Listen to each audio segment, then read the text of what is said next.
We're back! Live in full effect. Live and loud. It's the Magic Hat Show, episode 12, where you have three guys, one club, no drama. You have me, Lee. You have Jam. Yep. And you have Gabs. Hola. The Magic Hat Show is back in full effect, everyone. Boys and girls, ladies and gentlemen, all around the world. And the interlull is over and we have the Premiership football. All right. So, thank you, everyone. Like I always say, thank you to all our new subscribers on YouTube. Please continue to share, like, and let people know about the Magic Hat Show, the hottest show in town. Yep. Believe me. The best. Thank you to all the followers on Instagram and Twitter. And anyone wishing to follow us, please follow us on both platforms at the Magic Hat Show. We don't need to say any more it's about hotter that. than a Pepe headbutt. Yeah. Woo! Because we're going to be talking about that. Channeling Zidane, eh? Oh, yes. Yeah. Yeah, but Zidane put the Zidane, real yeah, the wrong way. He done it the real should way. have gave it to him. Should have gave it to him proper. If you're going to headbutt somebody, you're not. Give it to him. Listen, If you're going to get sent off, get sent off for something. Exactly. You arch the vertebrae, you stiffen the muscles of the neck, you connect the forehead straight flush on the bridge of one's nose. That's how you do There it. you go, man. Yeah, you need to get that sound. Yeah.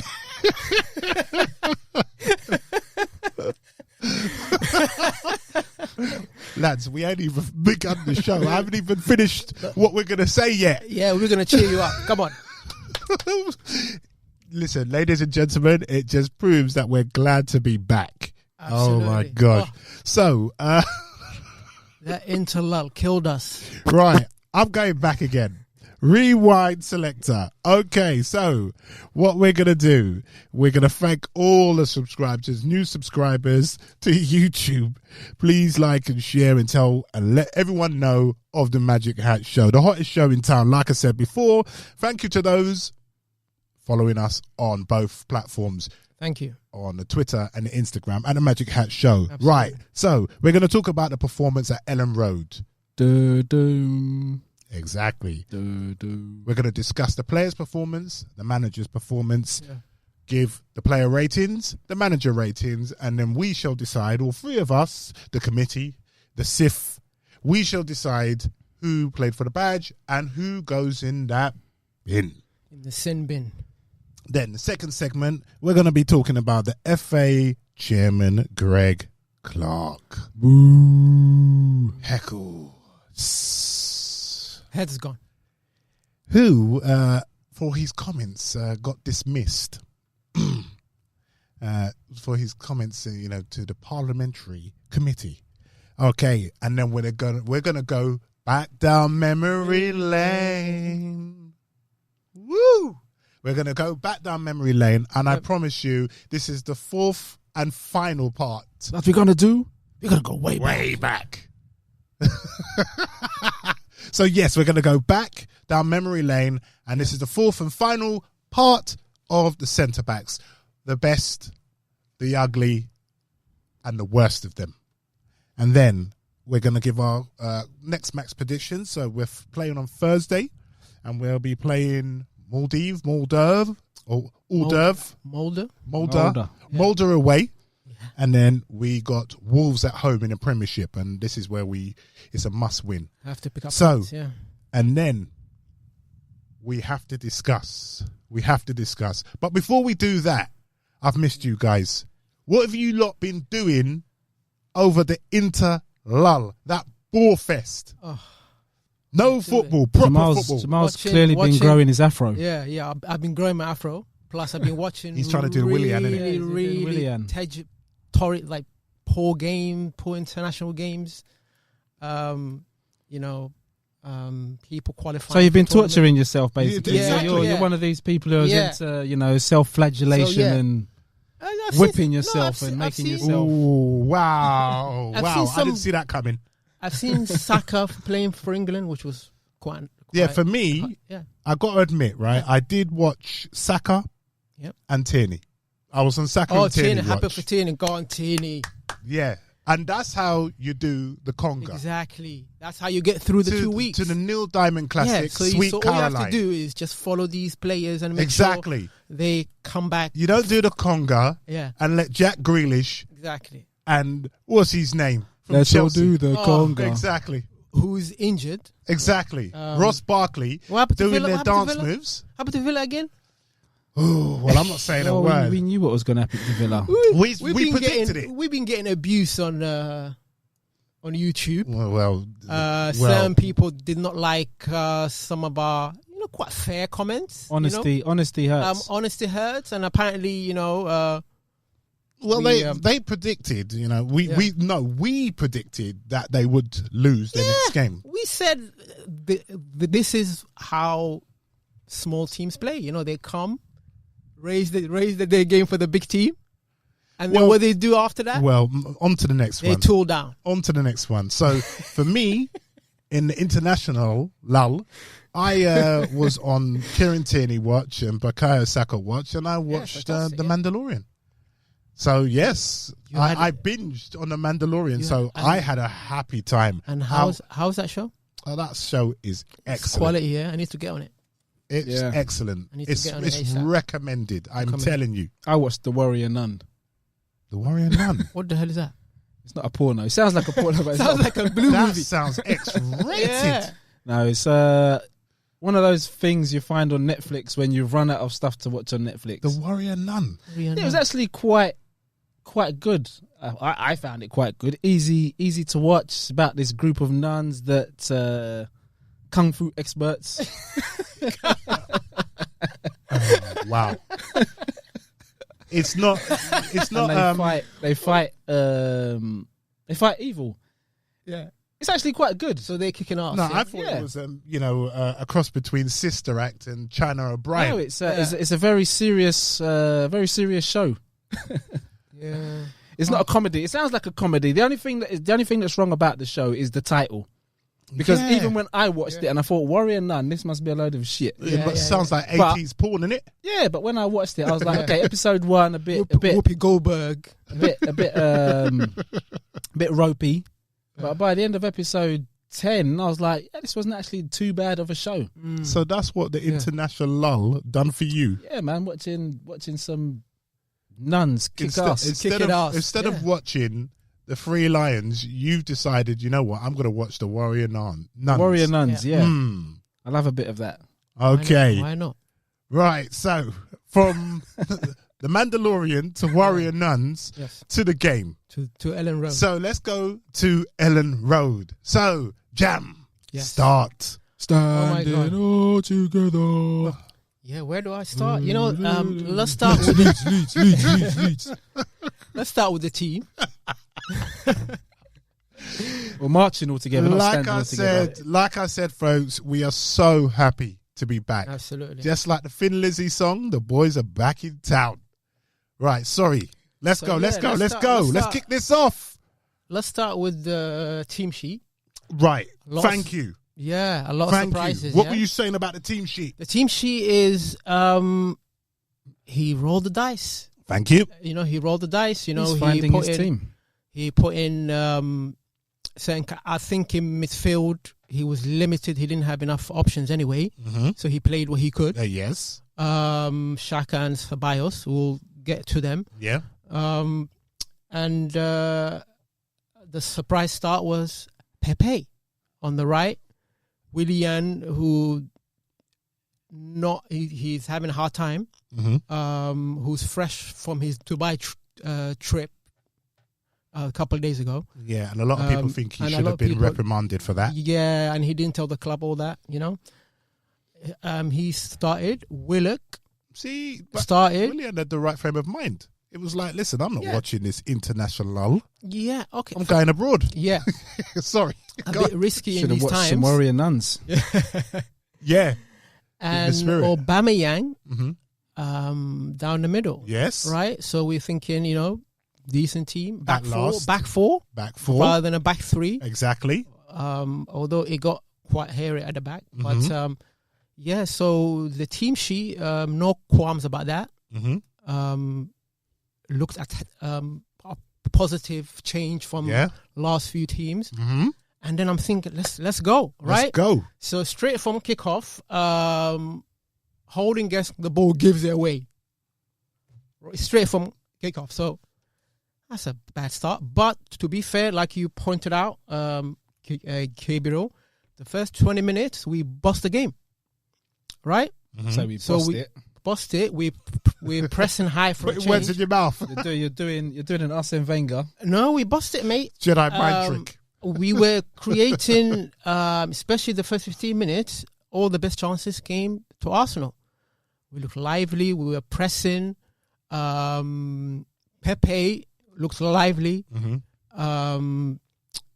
There were, I think, Ceballos had a shot. Pepe was turning the fullback inside out on the left, mm-hmm.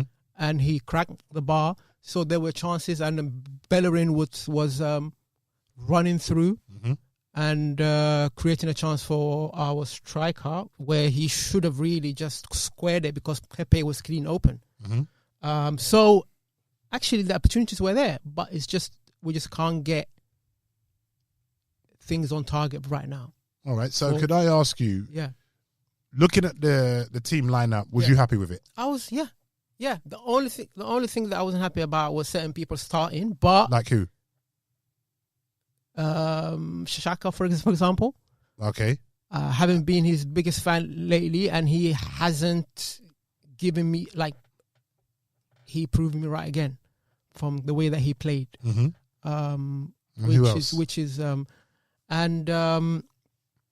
And to be fair, I wouldn't have started with Willian, but Okay. again, what other options does he have? Mm-hmm.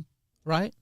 So the game went on, and the thing is, as the game went on, what happened was they began to walk around our press, and one of the reasons for that is the energy of the team. Mm-hmm. There's so much that pressing style, especially after an international break. Yeah.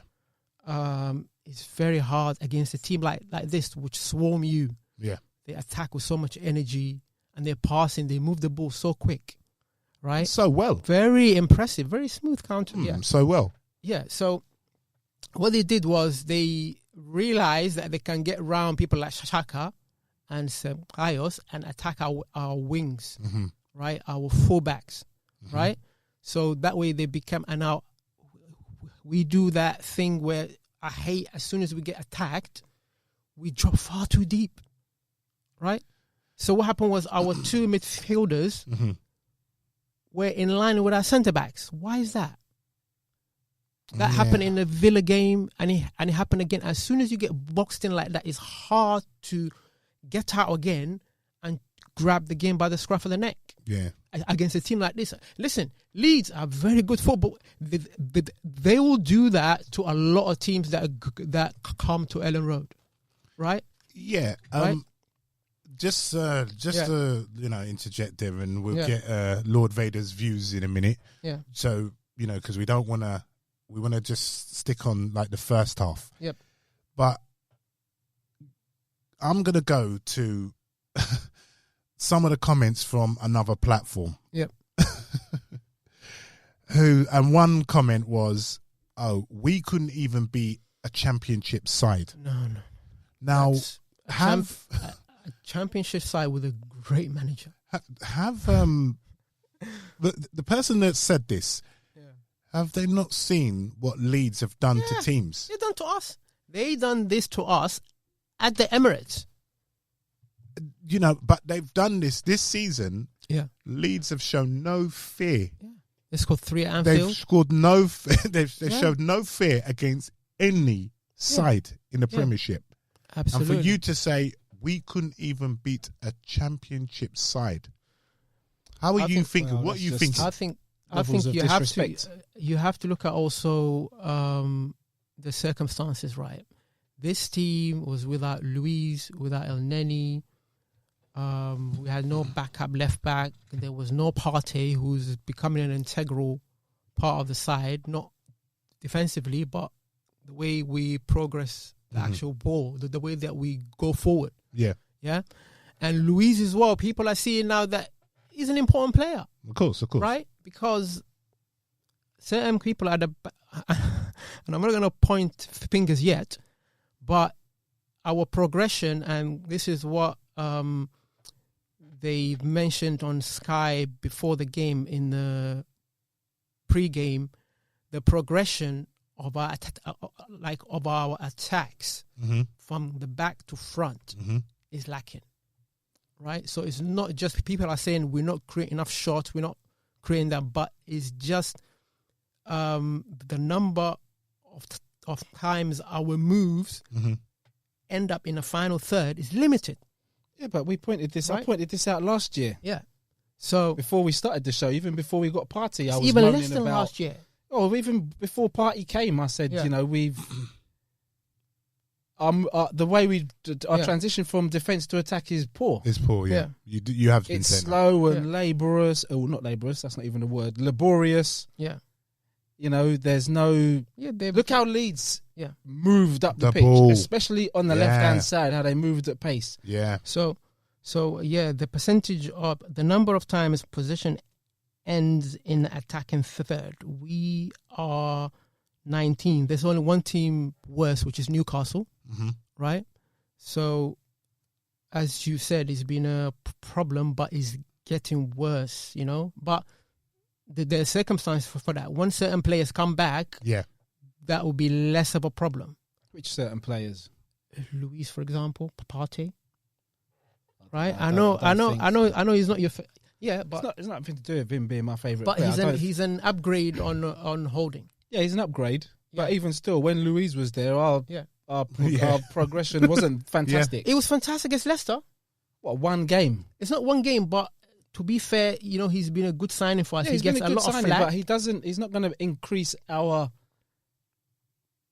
moves and speed of progression. Yep. Hugely. It's not just him, because you need other players also, right? So if you put in place, but him and Party are not going to increase it that much to where we're gonna have that fluency. It's still going to take other players, to enhance what they're going to bring. Are you saying bringing Ozil?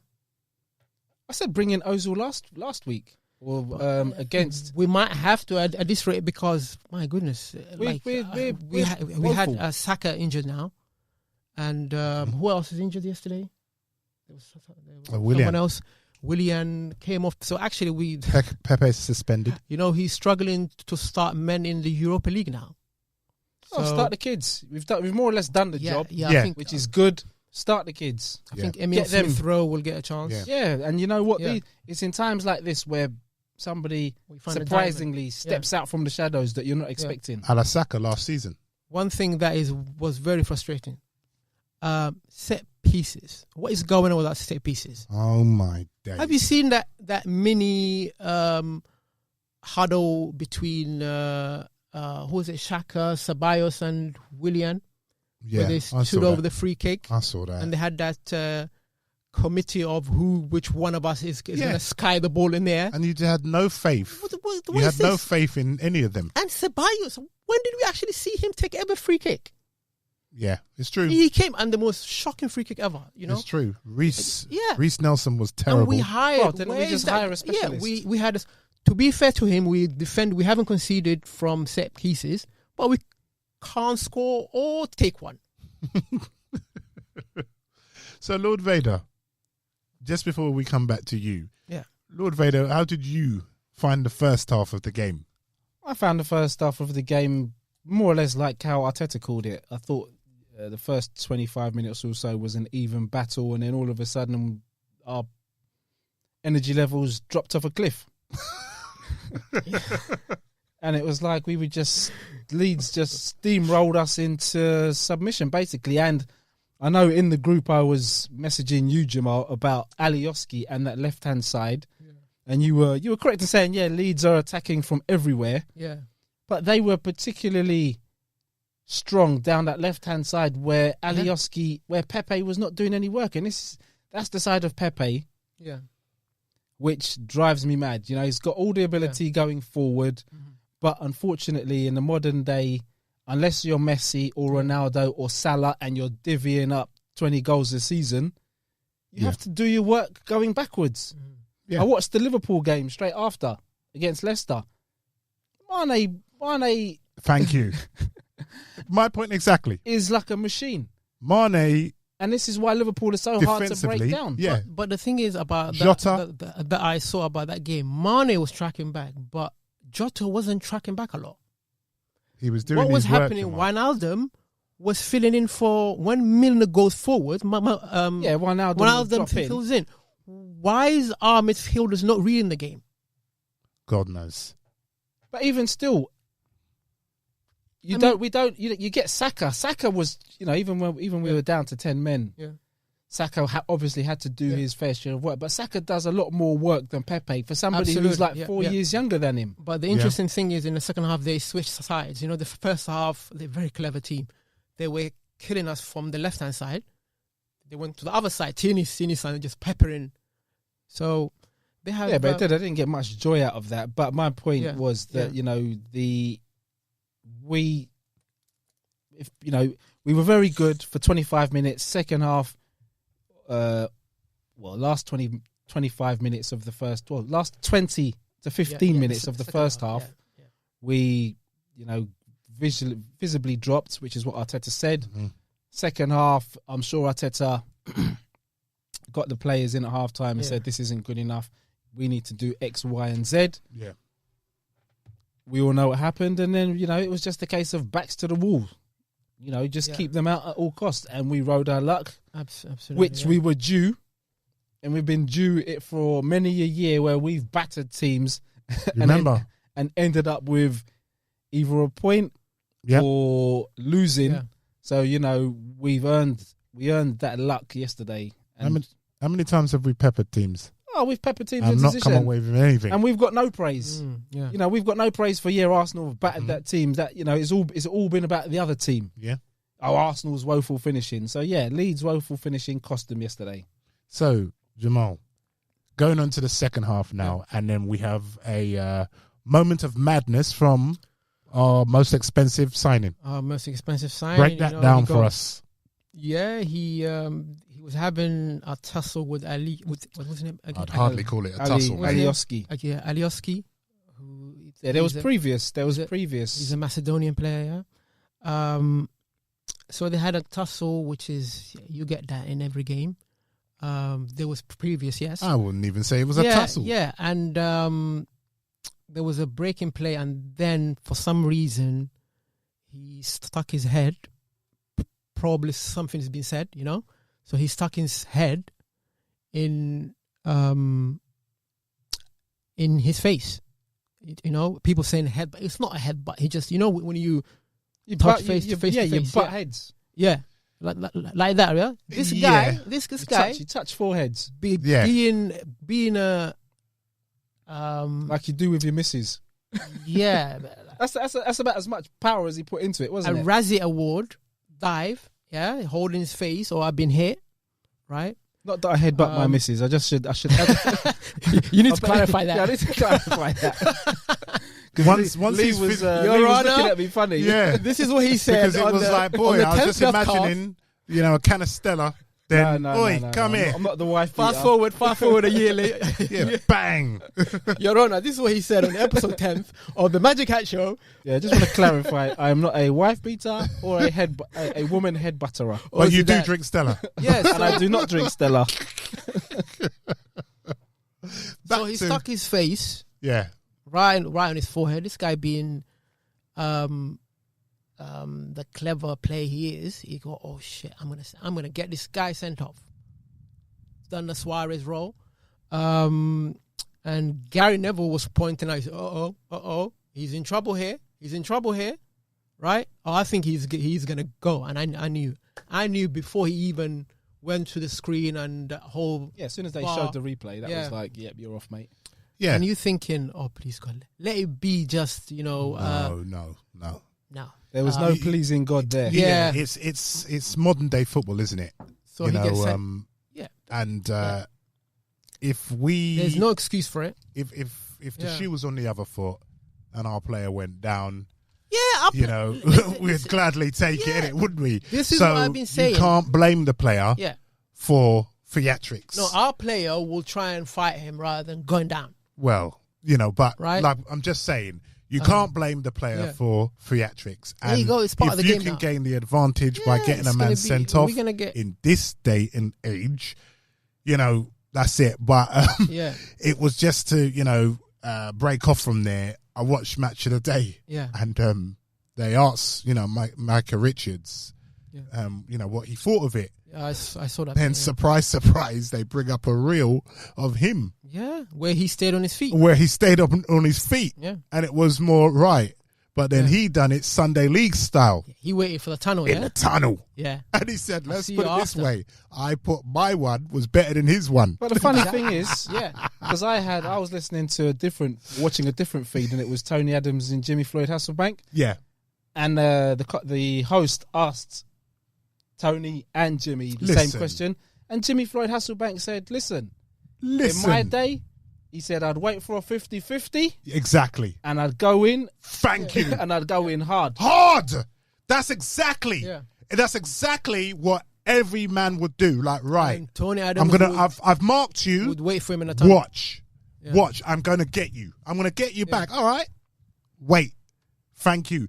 That's exactly what the old school players would do. Yeah. Ian Wright would I'm waiting for you. Unfortunately, Vieira. Right now with VAR, if you even graze the guy's ankle. Jamal, there's ways. There's ways. You can put, a challenge in. Yeah. If you're cute enough. Yeah. Wait for him. Wait. But Pepe was like, and someone made a valid point where it was like, we had the ball. We was in the ascendancy. And he actually turned round. He stopped what he was doing, turned round, and then tried to, I don't know what he tried to do. Tried to be the hard man. That was the first time that he got sent off in his whole career. It's frustration. You know what it is? I was thinking about this yesterday. Yeah. And it's the frustration that things are not going right for him at this moment in time. His big move on a whole? to a big club. On a whole. Okay. He's not playing because before the international break, I read somewhere that he was complaining about which is true. Lack of playing time. Which is true. So it's for me, it's a build-up of everything. He feels everything is going wrong. Arteta's not playing him. When he does play, he's having little impact on the game. Hence, yesterday, he was in and out of it. Going forward, he was great. Going backwards, you could hear Arteta shout, Nico, get back. Nico, get back. He must feel the manager's on his case. I can hear him. And talking about your job. Yeah, and what Hasselbank said, right? That old school way, you would actually get punished less if you get sent off that way now. So if you to take 2 yellow or a hard challenge and you get sent off, you just miss one game, right? Yeah. With violent conduct, it's 3 games. Many a times, mate. Listen, I've got my revenge. I've got revenge. So many a times. One thing that I want to mention is that this is the 5th player that got sent off Arteta now, and all of them was for, sloppiness, violent conduct. Who are the other 4? The other 4 was one is Xhaka. That's for sure. Xhaka, Luiz, Aubameyang, and Nketiah. Yeah, Aubameyang and Nketiah ones were petty. Yeah, Luiz so he needs to get. That's 2 more than any other Premier League team. So he needs to get his hands on that. He needs to. Well, what does he need to do? Get the discipline up. This brings me on. How can he get? It's funny. How can he improve the discipline? How can he improve the discipline? He's the manager. He's the guy in charge. How can he improve the players' discipline when they go on the pitch? Because a lot of stuttering there, Jamal. Stop picking stupid players. How can he when the players go on there and the red mist descend? How can this is why he came out pretty strong on Pepe, because I think he's fed up. He doesn't, because the thing is about violent contact. That's 3 games. Jamal, you can't afford to miss players. Jamal, he knows no matter how much you tell a player, he's the manager. No matter how much you tell a player, listen. Yeah. No matter how much you tell a player, once they cross that white line, it's down to them. I've told many players that I've coached and managed, ones that have been hot-headed. I've told them, listen, I'll take you off. I won't play you. They'll play like, yeah, everything's all right. Yeah. Red mist descends. you go like that. No. Next thing you know, bang, red card. So, yes, he can tell Pepe, look, you have to learn from that. Yeah. But like what Gabe was saying, once you cross that red line, it's down to you. It is about professional. It's not even down to Arteta. Arteta can speak till he's blue in the face. Keep your cool. Keep your cool. Don't react to provocation. What Pepe did yesterday has nothing to do with anything Arteta was going to say. Particular, you can look at it like in an isolated way and say this is his first red card. He doesn't have a previous, right? Lost his head, but make sure use this as an opportunity to let all the other players know, right? That I'm not gonna tolerate this kind again. Yeah, but the sending offs weren't down to petulance. Like Pepe, like Eddie's and David Luiz wasn't down to petulance. Yeah. So at the end of the day, he doesn't have to let the other players know. He has to. How does he have to? He has to because listen, it's 5 players now. It's 5 players. But it's not down to petulance though. Pepe's was down to petulance. Call it petulance, call it sloppiness, call it lack of discipline. Right, it is lack of this. You have to keep your head. You have to keep your head. Being late, being slightly late in the tackle is not petulance. No. That you can excuse. like take a 2 yellow or late tackle when you get sent off. That can happen where ref goes to the VAR and says that that's a dangerous one. I can get. You break down the red cards. Break down the red cards. The incidents. Can you remember them? I can't remember most. What was David Luiz one? Was the one that was just he pulled back? Didn't he pull the player back or something like that? Yeah, that was the player got in front of him. That was last man, right? Yeah, last man.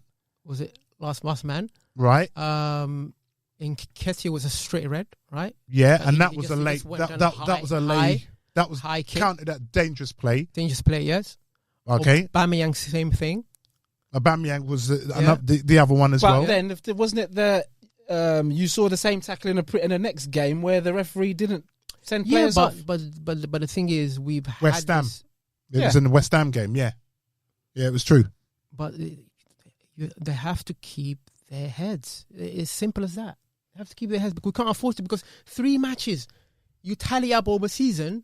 That's too much. Nah, I'm sorry. Much. I'm sorry because that's like when Wenger's team used to, rack up all the red cards. Then all of a sudden, they made a big deal. That was a different time. They made a big deal out of it, and then all of a sudden, we turned soft. No, I think there's certain clubs who get away with certain tackles, and there's certain clubs like us who, unfortunately, to me, we just seem to be we do something. Yeah, he should have. I'm not disputing that he should have been sent off, but the Eddie one. There's games like we say where other players do it, and the referee's like, play on, or you get a yellow card. Yeah, and Vardy, he in the same game he should have been sent off, and he wasn't. Yeah, and the crazy thing is, when you look at tackle per game, we're bottom, so we don't actually make enough tackles to rack up these yellows and reds, right? So. The other way that you have to look at it is we controlling the game less now. Less possession. Our possession went down from, it used to be like 62% average. Now it's down to 50. So you're controlling the game less and you're not as good as retrieving the ball back, right? So the control is not there. You can't keep the ball long enough to dominate the game. So it's a cocktail of problems why, maybe these frustrations happen. I don't see it. I don't really see, like I said, disciplinary problems because it's funny. On another platform, another person came out with this absurd comment. What's that? How Arteta has been inconsistent with his disciplinary. The way he handles the discipline in the club. Is he saying I'm scratching he's temple? Got favourites within the team where he? No, he was just saying, i.e., let's say Willian goes abroad without telling anyone, allegedly, and he wasn't reprimanded because he shouldn't have started. Yeah. And but then Guendouzi gets he doesn't. Yeah, but there's a story behind both of them. We don't know what Hold on. was The thing is, with Willian, nobody knows what went on behind closed doors, which is what Arteta always says to the journalists when they want to try and get information out of him. When they probe, yeah, he just says, this is there's nothing. I'm not going to tell you. But with Guendouzi, we know Arteta asked Guendouzi to do certain things, and Guendouzi point blank refused. Yep. So that's why Guendouzi's been frozen out. Arteta may have spoken to Willian, and Williams apologised profusely and said, very sorry, this is not going to happen again, which is the complete opposite of what happened with Guendouzi. Yeah. So him, whoever said that is not being completely fair in their assessment that, Arteta's not being equal in his punishment.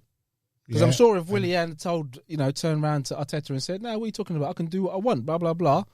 Willian would have been, but then playing with the kids. He's also making that point about the bust up between Ceballos and David Luiz. How Ceballos gets to play, but David Luiz doesn't. The person made that point, but we don't know why David Luiz didn't play. Thank you. Was there anything come out from that? It's one of those things. People just jump into conclusions. There's a lot of stuff, like even the Guendouzi, it could be like his behaviour behind the scenes with the teammates, with the staff. Exactly, there's a load of stuff that we don't see. We think we see a lot, but we don't see anything. Yeah, and Arteta's not prepared to disclose. Which is why, like I said in the last episode, I don't want to see these videos from Arsenal screaming and shouting and hollering and having fun. Yeah. Because you're giving people an impression that they can see, they're having a view into something that they're not. Yeah. Keep all that behind closed doors. Like, work on your crossing. and free kick taking and corners. Yeah, the set pieces, just not to go over old ground, was shocking. Yeah, so to get back on the second half, I thought the subs were good. Yeah, right. Yeah, inspired substitutions. I think, and especially Saka coming on. Yeah. And the unfortunate thing is... he's injured now. Yeah, with that Pepe red card, that meant Willock had to come off. He should have come off. Yeah. He needed to come off anyway. Yeah, but you would like him to see what he could do in the second half. We saw what he could do in the first half. It was why he came off in the second half. It was a tough game gap. I'm not disputing that, but everybody's been hollering for Willock to start. And he was, it's like he didn't pull up any trees. Our best move in the first half came from an exchange between him and Pepe, and passing it, beautiful pass to Pellerin. I don't know. He tried to shoot first, but he miscontrolled it, and the chance petered out. But Saka came on in the second half, and my God, he was by far our best player. His movement, getting on the end of chances, and the energy that he showed. And it's a real shame that he got injured. But it's just that one great chance that we had, that one chance we've been waiting for. Bellerin, who made a fantastic run, great ball, and he just saying to Saka, just hit it first time. I was screaming at telly, come on! Hit it first time. Don't go run. My God. You have to give credit that French keeper. I kind of thought that I have no idea how Vardy would have put that away. Yeah, it's first time. No, he should have put it away. Saka should have put it away. And if it's one, I didn't think he was going to score. If it was on his right, one criticism about him, and he had that great chance. Was it against Man United? Was it in the first half? Where he had that header. Yeah. It's just a bit of that will come with. That'll come with time, because I tell you what, he was tearing away from those Leeds players. Yeah, and the run was amazing. Like, I know he's fast, but he just looked like he was had extra gears all of a sudden when he came on. You have to admire that home move, because right. So shall we? It was late into the half, and Bellerin got the energy from somewhere, right? Running through, and a great run, and that was the time to just tuck it away. Yeah. So, do you wanna? I was just gonna say, should we move on to the player ratings? Okay. Go. So it's that.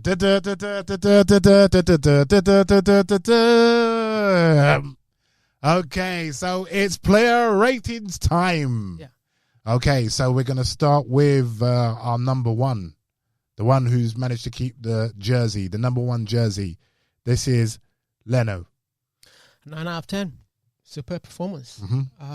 Made a fantastic save, actually. Commanding, great saves. Was dying for the cause. Got injured trying to keep her. That's it. Trying to keep her. He clad his hand onto the post. He was everything that you would want from a keeper. No criticism from me. 9 out of 10. I'm pleased. Lord Vader. Yeah, I thought he kept us in the game by hook or crook. I'm going to give him a 9 as well. I thought he had a very good game. It's not much more I can say. Yeah, I'm going to give him a 9. I thought he was superb. He made he was very good aerially. Made a brilliant save where I thought it was in from Dallas. Yeah. And commanding. Very commanding. So 9. So 9's all around. Yeah. So next we will start on the right hand side. So we'll go with Hector Bellerin. Na. Hector Bellerin. Hector Bellerin. Cut. Yes. Anyway, so listen. We've criticized him a lot, but in a difficult game where he wasn't really getting a lot of protection, right, from midfield, from anyone in front of him, limited, right. So I thought he attacked really well. Yeah. Defended admirably, but it's not his strongest area. But I thought he equipped himself. He slotted in when Holden was out of position. He filled in for him, which I liked. I'm pleased with him. I would keep this game an 8 out of 10 for him. Okay. I thought he had a solid game in a very tough match. Quick question. Yeah. Would you sell Bellerin? Yes. Okay. And I would also say yes. It's a yes from me, Bob. Yeah. I'm going to give Bellerin an 8. I thought he was exposed badly by the person in front of him, Pepe. But he dealt as best he could with the marauding left-hand side of Leeds team. Hell. Like a firefighter. Yeah, Alioski, his name seemed to pop up all the time. Alioski. That number 10. Yeah, Alioski. I was thinking, bloody hell, where do you play, mate? You know what? Well, number 10 jersey. Can I take a point off from Bellerin for trying to cozy up to him after the game? Don't worry about that. He has to make it give look him good. 7. You want to give him a 7? I'm yeah? giving 7 for that. Count Dooku, man. And I'm coming back to Shaka as well. All right. Yeah, I would agree with you. Why are you? Man's got your high-fiving the guy that got Pepe sent off. Tierney had the right attitude, but his performance in the game, I thought was really good. I wish he'd make more of those runs. Yeah. He seems to be very good when he does it, but he just doesn't do it often enough. He doesn't do it often, man. Can't stop him. I was looking at, again, I looked at the Liverpool-Leicester game, and James Milner. At right back, Right back. The guy was just hell. playing pass after pass, and it was like, why can't we have somebody like this who can pass the ball accurately? And Klopp bigged him up as well. Yeah. He was fantastic. He was fantastic yesterday, James Milner. So, Bellerin has a lot of work to do to even get anywhere close to that level. Yeah. But in yesterday's game, as a firefighter, and when we were down to 10 men, I thought he was fantastic. Yeah, so I was going to give Bellerin an 8, but I'm taking a 0.5, Lord Vader and Count Dooku style. Reason why is because he's going to get that award for foul throws. It will be the golden... Take a point. Did he get statuesque? Another foul He done another foul throw, man. Yeah, I missed that one. Yeah, he done another foul throw. So that placard where it had the hands with no ball in, he'll get that award this season because he's racking them up. That's embarrassing. The Belland award, Not Belland, but the foul throw awards. Kind of rhymes with Bellerin. It's gonna tell you what, you keep doing that, someone's gonna get a goal off of it. Yeah. You know, some team's gonna exploit that. Exactly, they're gonna, with how fast it's gonna work. Yeah. It's gonna work in their favour one day. Yeah, so Bellerin gets a 7.5 from me. I thought he was dynamic. That's past the Saka. I didn't think he was going to pull it off, to be quite honest. I saw him do the run. I said, go on, Hector. Go on. And then the pass to match, I was thinking, yeah. So, 7.5 for me. So, the next one is a super Rob. Was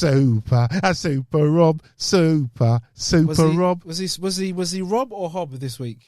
Super Hobbit Holding. That set the tone, you know, from the kickoff. He set the tone, you know, just giving the ball away. Right, passing's not his speciality. Yeah, but it's just, you know, professional football. Like, just even a square ball would be okay. He had a really hard game. He didn't know whether to stay in a back four or just run out, chase players. I thought his position was really bad. Yeah. Not good on the ball. And one-on-one, the more I watch him, the more he's really weak. One-on-ones, right? There was second half where he's just going to ground for no reason. Going to ground, tries to bring down the player. The player's faster than him, so he gets up and he loses the ball, right? And the counter's on. And he's really struggling. Is it because of the injury that he had, or I'm just looking for excuse for him, but he's just not good. So I'll give him a 4, honestly. Okay. 4. Wow. Count Dooku in the building. Count Dooku 4, but I'm going to give Robert Holding a 6. I thought, he wasn't great. That's serious. Robert, you know. Yeah. Robert? And 60% possession. Passing. What's his heat map saying? The heat map was literally inside the box. That was and that's why I'm going to give him 6, because when we needed people to stand up and head the ball and take the weight of pressure that Leeds were applying, him and his defensive partner stood up and took it. Mm-hmm. His defensive partner, yes, but not him. Oh, come on, man. What do you think? He lost every header gap. Didn't he cover Gabriel when my man Bamford got away from him? That was once. Oh, you're the one who likes pulling out. You're the one who likes pulling out one time. You're the one who likes pulling out these single stats. He lost. Okay, he lost almost. Oh my goodness! Look at this, right? Jules, right? Jules, right? Man. Jules, what? 1-0. Right. Lost 5. Right. Right. Mm-hmm. I give you that he's doing clearances. Good. Right. Okay. Isn't that part of his job? 8. I'm trying to get to heading. Aerial 1-0. Aerial lost 2, which 2 of them will crack the post, right? And did they go in? Jamal's taking his gloves off. Yeah, the gloves are coming off, mate. Listen, Jamal doesn't like Robert Holding, but the first thing is that he did his job, which was what job? He was terrible. How was he terrible? Did we lose? Did they score? It was a backs to the wall performance for 10 men. 100% agree with you. Exactly. So backs to the wall. Great that we got a point, but oh my God! I'm not saying we can't do better, but in yesterday's game, he was part of a defensive partnership that withstood Leeds' onslaught. Fair enough. But we were fortunate to get away with a clean sheet, right? But thanks to your friend Pepe, who does no wrong in your eyes. Yeah, but I'm swinging back. We're talking about you are clutching at straws, Gab. Yeah, it's a big bale of hay I'm clutching at. I really listen. I have nothing against Holding.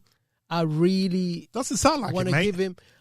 I want to give him something, but there was no redeeming features. There was redeeming features. He stood there without collapsing. That was a redeeming feature, yes.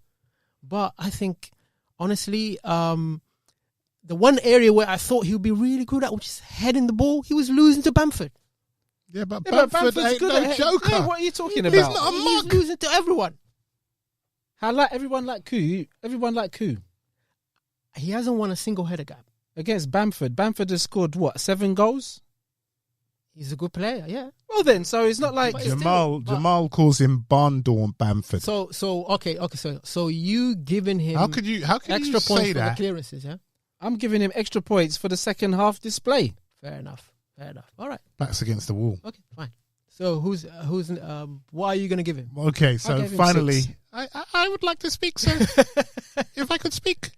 All right, so I'm going to give Rob Holding a 6.5. All right.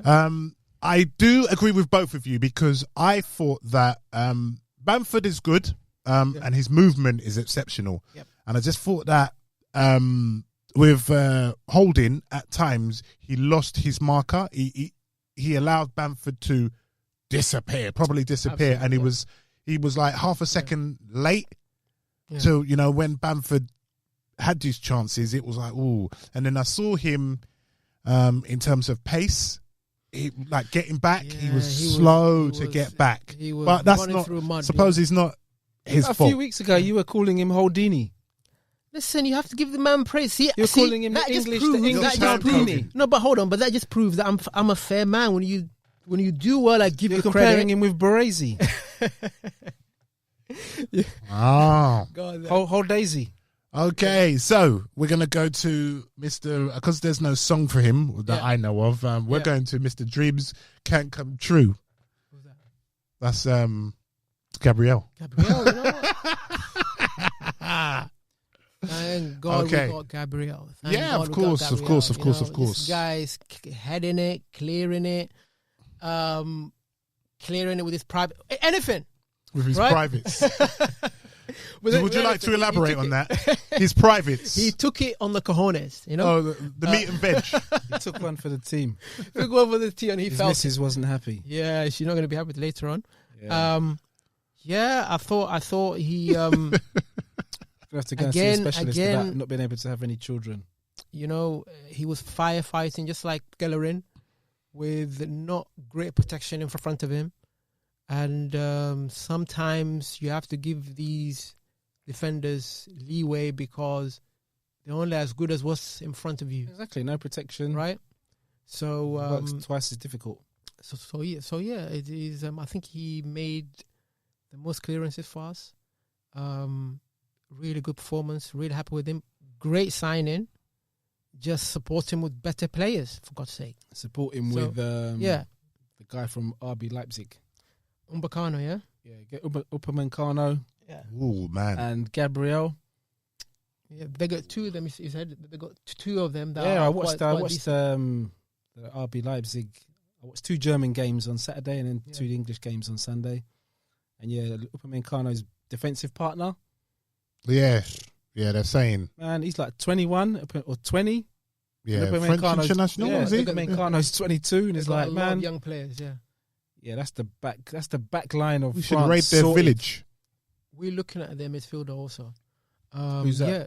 Which one? I can't remember his name. Hansel or somebody. Yeah, something like that. Yeah. Was he playing? Yeah, he was playing. He was a little dynamo as well. Ah, okay. But yeah, so what did you give Gabriel? Gabriel, I would give him 8 out of 10. I thought it was. Yeah, I'm gonna give Gabriel 8.5. Leno is my man of the match. Yeah. Gabriel's very close behind him, putting his feet where needed and when was needed. Yeah. Didn't get intimidated, but then again, neither did the rest of the team, to be fair. Yeah. Tried to distribute the ball, but in the end, when we went down to 10 men, it was just knocking it long and just trying to ride out the wave. Yeah. And to ride out that Leeds attack for, 25 minutes? Bloody hell, man. It was an onslaught, mate. Wave after wave. Yeah. Wave after wave after wave after wave of attack from Leeds. They earn their money. Jesus, man. That team earned their money, their wages. So, yeah, I'm going to give him an 8.5. Fair. yeah, I'm going to give him the same. Just going to, on a side note, I thought Leeds were superb. I like their style. I like the way they fight for each other. They play for each other.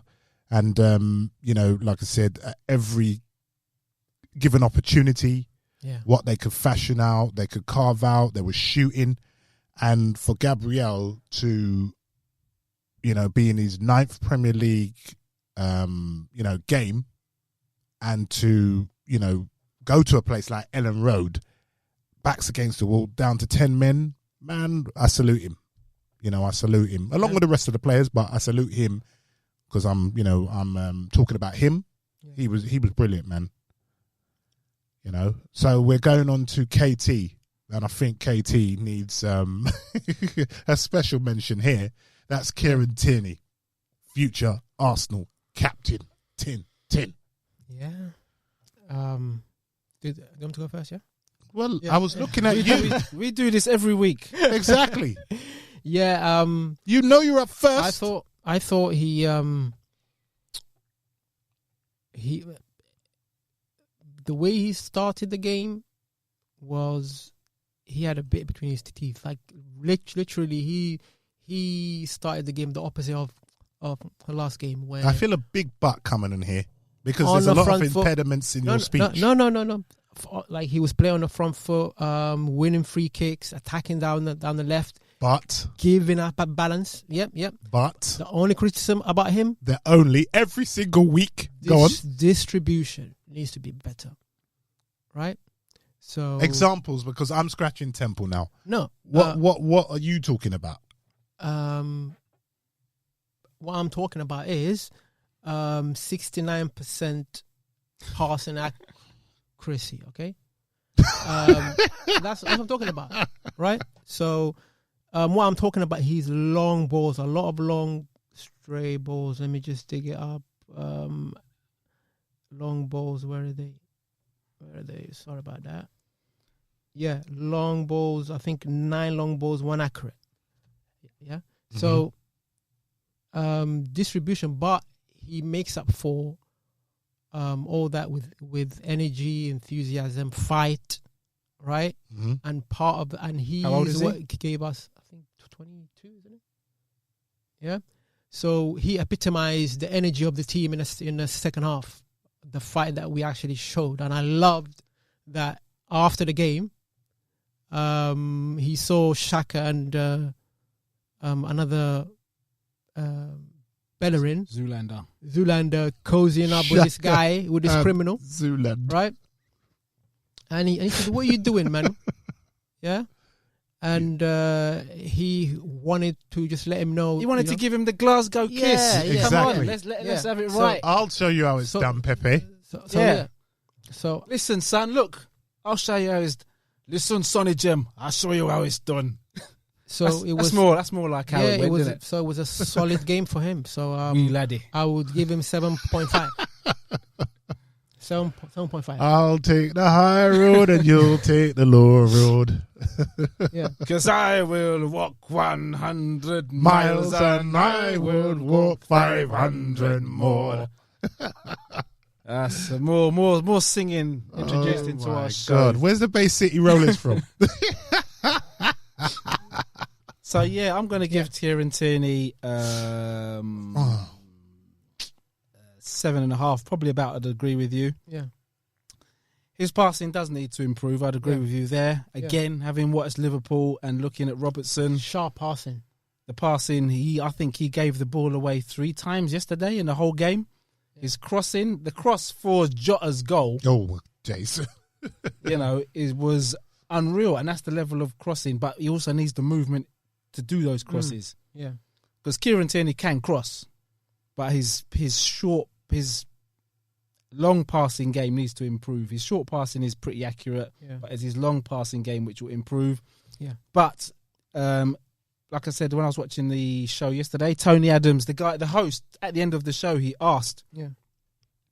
He said he's doing an interview with Kieran Tierney sometime this week, and he asked Jimmy Floyd Hasselbank and Tony Adams if you have any questions that you want me to ask Kieran Tierney. And Tony Adams' question was, what are you doing to improve yourself? Are you working with Nigel Winterburn? I didn't know Nigel was still at the club. But are you working with Winterburn? What are you doing to improve yourself to become a world-class player? You've got all the attributes. How are you improving yourself?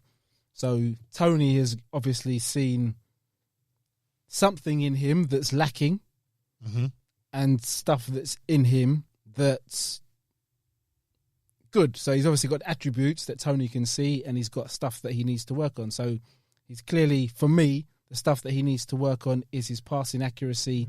He's got an engine on him. He's got like a Rolls-Royce engine on him. The guy just, even when he looks like he's tired, he'll still manages to find somewhere, within his reserves to keep going. Both of them showed, Bellerin and Tierney, they just showed that, even at the last minute, they got the energy to actually go forward and affect the game.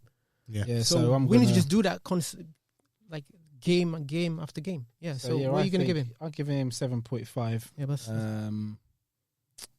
good game. Well, my boy, Bellerin's my boy, so I'm giving him 8 straight. Tierney, you mean? Sorry, Bellerin.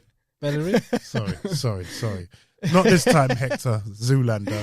I'm giving Tierney. It's because you mentioned Bellerin, Jamal.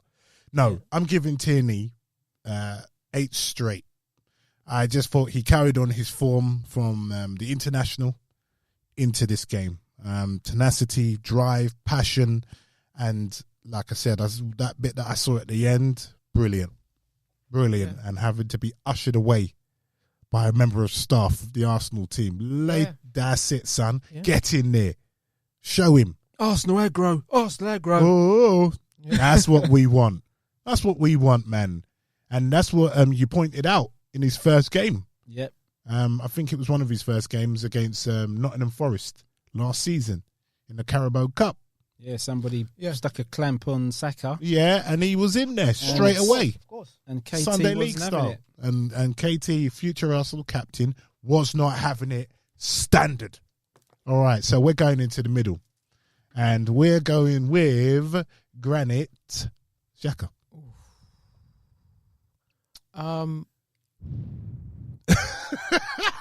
Not okay, I'll be honest, not one of my favorite players right now. But he was your favorite player. He was. I like Xhaka. When he was when he used to score screamers against Manchester United. I swear you've got a poster of him. When he scored screamers. When he scored against Manchester United, that one goal? Him. Yeah, he used to that one. When he scored against Man United, it was a bloody deflection. In Germany, he's got a reputation. That's in Germany. Taking thunderbolts. Hold on. Time out. Yeah. Time out. Flag on the plate. Traveling, clipping that one all sides. Goal that he scored. Yet. Yeah. You wanted to talk about holding and his one deflection. That's what I'm saying. He scored a few crackers for us. Okay, Crackerjack. You're going to get redundant. Yeah. There's a redundancy. So the P45 on your stats. I'm not going to look at stats because I've just pinpointed why we have a problem in midfield when he plays. Right. So he's one of those players that it couldn't be helped, Jamal. No. His passing is relatively good, right? Passing sideways, he's not progressive enough. Like he keeps the ball relatively well, right? Not but yesterday. The problem, not yesterday. But the problem is that his positioning and awareness is so bad that he affects the game of not only the guy next to him, but the centre backs. And because he's not doing any defensive job, right? He thinks if you just drop into the back four and pretend you're doing something, right? Where he's gone the whole game without making a single tackle yet again, right? How can you go in a game like that where we had so little of the ball? Because if he does, we'll be down to 9 men. Yeah, but it's still like at least even your average player. That's a fact, right? Yeah. So I'm just the fact of the matter is tackle attempted 0, succeeded 0. Well done, son. Right? If he attempted no tackles, then of course he's going to succeed at no tackles. Yeah, so he didn't win any duels. That's good. Why? We kept 10 men on the field of play. But That's the thing good. is, what happens is the consequence of that was, right, every time Leeds cut a ball back, right, he vacates the whole midfield, right, and they were taking pot shot, like easy shots. Look, easy shots. Xhaka is one of those players who's not going to be here long term. He's not going to be even here in the medium term. Yeah, he's... So we've seen parties come in, Xhaka's holding the bench. Exactly. So it is what it is. So Like we said earlier. On a rant, You're on a rant about your favourite player. No, he's not my favourite player. Not now. He's not now. By far one of the least. Have you fallen players. out of love with him? Long time ago. I told you this, Gab, like a year ago. Jamal. Right? When he started swearing at the fans, that's when all sympathy is gone. Oh my God! Right? No, like you're saying, you made a valid point, but the fact of the matter is, he's not a regular. As simple as that. He is part of the squad now. He's gone squad. From first team to squad. Yeah. To being sold eventually. Yeah, he will do. That's what it is. So what did you give him? To get into that. So I would give him. I would give him a 3. A 3. A 3, Jamal. Come on. Yeah. Wow, Jamal's on a rampage. Well, no, come on. You've upped your level now. Okay. You're at General Grievous level now. Jamal's just slicing everybody in every direction. That's what I'm saying. All right. You know the character General You're waiting Grievous. for me. Okay, you're not retracting your 3. No, I'm not gonna. What do you want me to take 2? Lord Vader, he's stepping, he's challenging you. Yeah, well, Jamal, I'm gonna give Xhaka. Boy, I don't know what to give Xhaka. I'm in between a 4 and a 5 because he really didn't influence the game when we were at 11 players. You could see as soon as the ball came to him, the difference between his passing and Partey's passing, and his mobility and Partey's mobility, and his ability to carry the ball and Partey's ability to carry the ball. They're like night and day. So you can see the difference. When we were at 11, he didn't influence the game. When we were at 10, he influenced the game even less. So I'm probably going to give him a 4, just because he was part of the team that stayed resolute. All right. So I'm going to give Xhaka a 5. The points that you've brought up over the weeks, Gabes, is that he passes the ball in the direction he receives the ball, and he was back to old Xhaka yesterday. He's been more expansive over the weeks when he was a first teamer, but yesterday he just received the ball. When he's under pressure, when he's under pressure, he can't turn on a half turn. Yeah, it's weird, right? He can't turn on a sixpence, can he? So he's playing in midfield with 3 players, with 2, right? So it's a midfield 3 with Willock and Ceballos, right? He passed to Ceballos twice in the whole game. And he passed to Willock 0, which tells you that he just passing back. Yeah, he's this is what you're told from, you get into half decent level football. You receive the ball on a half turn. He receives the ball facing the way it's come, and then passes it. Then he can only pass it back the way it's come because he doesn't know who's behind him. He doesn't do anything. Doesn't have that Xavi half turn. He doesn't have that. But all the top players, if you look at them, they received the ball already on the half turn, knowing where the person is behind them. Xhaka just doesn't have it in his locker. Yeah, it's true. Yeah, so I've given you my score, right? Yeah, 5. 5. Okay, so moving on to his midfield partner, the clean-shaven. I've had a punch-up during the week. Danny Ceballos. As Andy Gray says, Ceballos. Ceballos, yes, Ceballos. All right, so what are we giving Ceballos? I thought he just looking by the stats, he won the most duels in the whole game, which is 10, which is quite impressive. Putting a lot of tackles. His passing wasn't the best. He tried to take a few pot shots. He took one good shot early on. But again, he's one of those, partly like the point that I made earlier, right? You need a partnership there. So you are as good as your partner in that sort of game where you need, he presses high, right? and Xhaka just standing there, right? So I thought he tried to make the best of a bad match, and I would give him a 6 for this game. I thought, he was one of the reasons why we stayed in the game. Yeah, I would agree with you. I'll give Dani Ceballos a 7. Yeah. What I like about Dani Ceballos is he's got that nasty side in his game. Tenacity, yeah? Yeah, if he's got to put his foot in, he can put his foot in. It just needs to start scoring. It actually surprises me how many tackles that he wins, which is like, you don't notice it, but when you look at the numbers, he's effective. It's unfortunate he hasn't got pace. We're going to have to find a way to incorporate that into the team. But yeah, he's got that nasty edge to him, which we need. Needs to add goals to him. Oh, sir. And definitely, he's set. He took a shot, which was positive because we've been complaining that we don't take shots. We don't take shots. 100%. Yeah. Just try and get it on target next time, Danny. Do you think him and Partey could be our first choice? It could be. He's, like we say, Arteta's still working out who's who, and who's going to grab the opportunities when it comes. Yeah. Because against Villa, Elneny did himself no favours. Yeah. So that position is up for grabs because Partey's going to perform. Is who's going to be Thomas Partey's partner? Absolutely. But I think once Partey went off, Elneny was found wanting. Yeah, because I think that was. He didn't step up. He didn't step up. Yeah.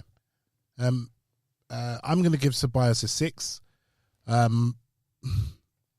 I felt like you thought with Rob Holding that I felt that at the beginning of the game his pass was wayward. Yeah. We would have the ball, the next thing he just pass it out of play. I know he was trying to. That wasn't in his intended pass, but it just got out of play and it would go here, there, and everywhere. I'm going to give him 6 for endeavour because he was trying, but it was just for me. I don't know. I just felt he was short of something. He lacked something. Yeah. So, yes, 6 for me. All right, so moving on to Joe Willock. Now, a lot of fans wanted this individual to start. Give him a start. Yeah. Put Willock, and Arteta put in a position where no fan could moan and groan. Yeah. What did Joe Willock do for you? I don't think, what other options did he have? I don't think he had an option. He had to play, right? Saka wasn't 100%, and we had those injuries, so he has to play. So I was really pleased that he actually started the game. Mm-hmm. But you have to say for the first half that he played, apart from a few flashes where he combined well with Pepe, and he didn't affect the game enough, right? And you would expect that from his age, with more matches, he gets comfortable, yeah. But he didn't disgrace himself. Mm-hmm. But again, in that midfield where there's no interchange between the players, I would agree. It's really difficult, and you're playing a team that just swarm you, right? So you need someone like Xhaka to play the ball forward. That's why Willock is there. Pass the ball to him. Don't pass back. Right? So, it's a really hard game. And I'm disappointed for him that he has to come off because of another player's indiscretion. Mm-hmm. Right? So, I would give him 5 for this game. I thought, defensively was really good. I'll give him a 5, but for different reasons to you. I thought he started off well, faded badly for me. A bit like the team, yeah. Well, a bit like the team, but he just faded in his position. He carried the ball well, tried to make things happen, but as Leeds started to get on top in the first half, the more they got on top, the more he disappeared. Everybody who's been clamouring for him to start, this was the reason why I said but he's not ready. Hold on, let me finish. Yeah, sure. This is the reason why he's not ready. You know, it's all well and good doing it against Dundalk and Mulder and looking the part. Yeah. But when it comes to the Premiership, this is different level of pressing and footballer you're playing against. And we can't afford... Yes, if we're down to the bare bones and we need to play him, then play him. But we're in a position now, especially with injuries, where he's probably going to have to play through lack of players that we've got, which is fingers crossed, is going to accelerate his progression. But I'm hoping it's not going to go the other way and cost us, because this is the balancing act that Arteta's got to have now. Exactly. The youth, their inexperience can either work in our way with their youthful energeticness, or like we saw yesterday, where they start becoming passengers and they're not affecting the game. Bingo. And this is the fear that I have for Willock. Yeah, he's a talented player. He must be a talented player. You hear nothing but praise about him. Yeah. But performing against Dundalk and Mulder and Rapid Vienna is different to performing week in, week out in the Premiership. Yeah. And yesterday, unfortunately for him, Pepe did get sent off, but I feel Arteta would have taken him off anyway because he wasn't influencing the game in any way, shape or form. Exactly. He, like I said before, needs to perform at that level in the Europa League more often. When the big boys come down from the Champions League, perform the same way against them. You did point that out. And then you will start introducing... Then when you get a chance, grab your chance. Yeah. But he's probably been accelerated now that he's going to start more games due to injuries, and my fingers are crossed that it's a positive reaction. But he needs help as well from the players in midfield, right? So when the game was pressing high, when we were pressing high and the midfield are close, right, he shined. But when the game got stretched and there's big gaps between midfield, he will struggle because he's not that type of player that's going to carry you like Saka. He's not that type of player, right? So he needs others.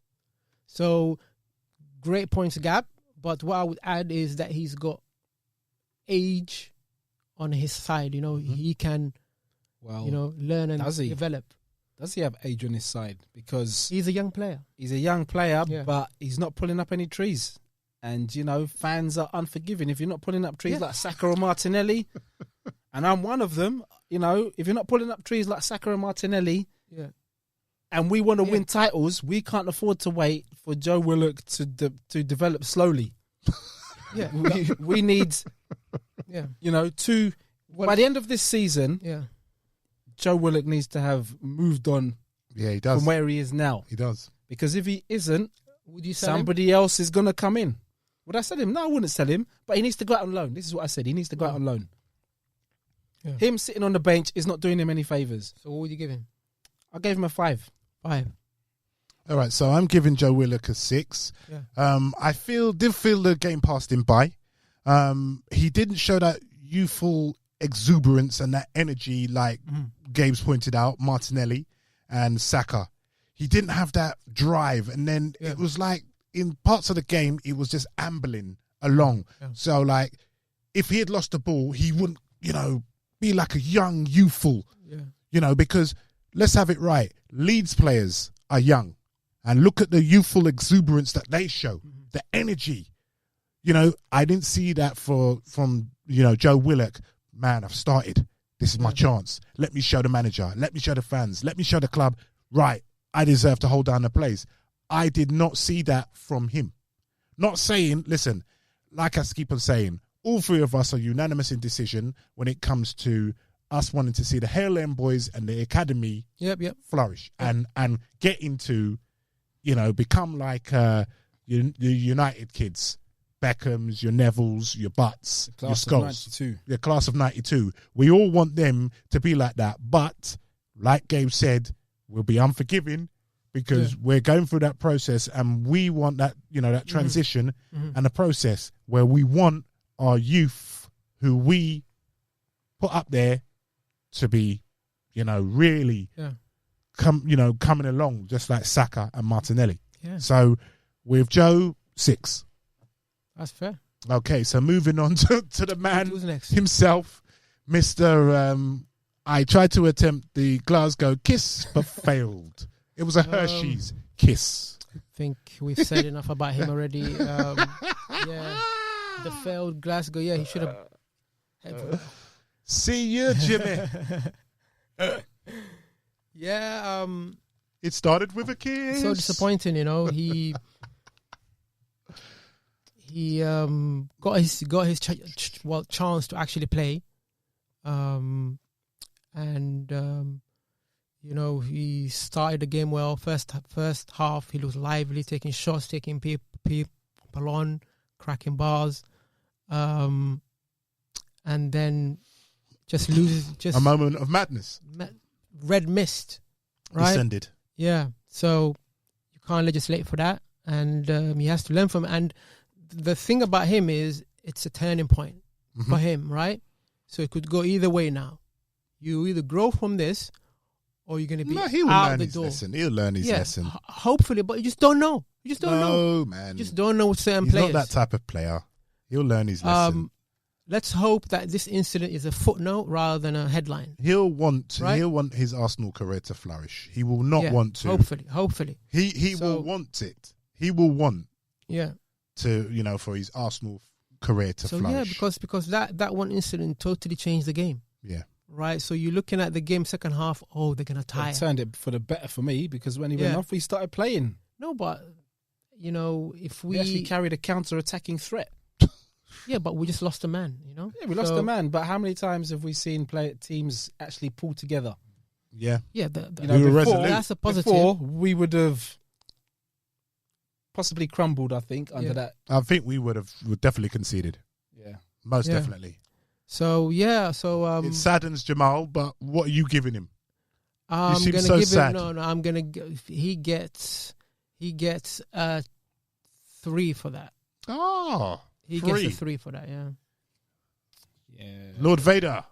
I'm gonna give Xhaka. Xhaka? It was me bellowing. Now you Xhaka. You're confused today. We like them really, don't we? I'm gonna give Pepe a 2. I'm bitterly as much as I want Pepe to succeed. Yeah, I've already said I don't think he's gonna cut the mustard at Arsenal.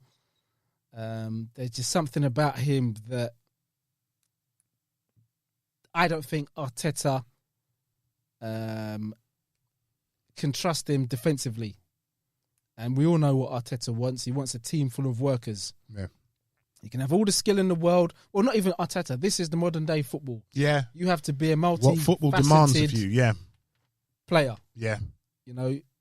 Like I've said many times, it's becoming a cliche. Unless you're Ronaldo or Messi, everybody else has to do the dirty side of the game. Yep.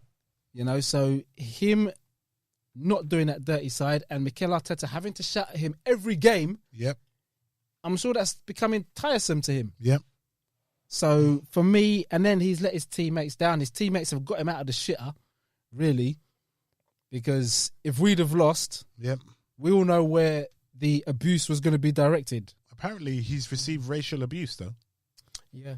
And that's not called for, man. Yeah, that's racial abuse from Arsenal fans. I'm not too sure. I'm not too sure. I'm not too sure. But well, what's new? What's new? That's just that's poor. But poor conduct. That's the idiots online, isn't it? Well, it's a state of affairs today. I don't understand why footballers or any sports people are on any social media platforms. I know it's their choice, but you're asking for the idiots. You're giving the idiots an easy access to you. Yeah. So while you're performing, I would just stay off of it. If it was me, keyboard or warriors, my son, man. yeah, I'd just say, listen, you can do without it. You don't need social media. Get off of it. But for his performance, I'm going to give him a 2. Man, uninspiring. Man, I'm turning into General Grievous, mate. Yeah. Amalgamated with bloody Darth Maul. I'm giving him 1. Wow. I thought his performance was poor. I really do think it was poor yesterday. I didn't see anything that he was doing. Yes, he, a cross-come shot. He took another shot. Okay, bravo. And then I don't think what that player was doing to you warranted for you to react in that way. Yeah. If he was like trying to hack at you, like really trying to, or gave you an elbow, before unseen by anyone, and he's trying to, talking in your ear, whispering in your ear, trying to pull you and all that. You lot were, pushing and shoving the same strength. Yeah. So, yes. 1. Goodbye. Yep. All right, so we go on to your idol. What's that? The one that you're trying to, come with the same hairstyle. Yeah. Willian, the conqueror. He's not conquering nothing. He probably conquered Dubai. But on his trip. So, what do you make of Willian's first half performance? I thought he started well. And just like the team, unlike the team, he ran out of energy pretty quick. Was it the jet lag or? I think he's not on Duracell. He's not on Duracell, is it? No. Is it just that the Afro weighing him down, is it? No. The Afro's never weighed him down at Chelsea. Yeah. I just think Duracell batteries. He's not. He doesn't fill you with a lot of confidence. You just wonder to yourself, did we buy an Asian player at the wrong end of the contract? At the wrong side of the 30? Well, we've yet to see. We're 9 Premier League games in. Because when he runs, he kind of looks like... Let's judge him at the end of the season. That's true. I agree. It's all too early. Yeah. The criticism, the judgment, towards Arteta and certain players. Give him a chance, and then at the end of the season, we could say, boy, yeah, or, but you know what, he's picked up. Yeah, he's not playing as bad as people saying.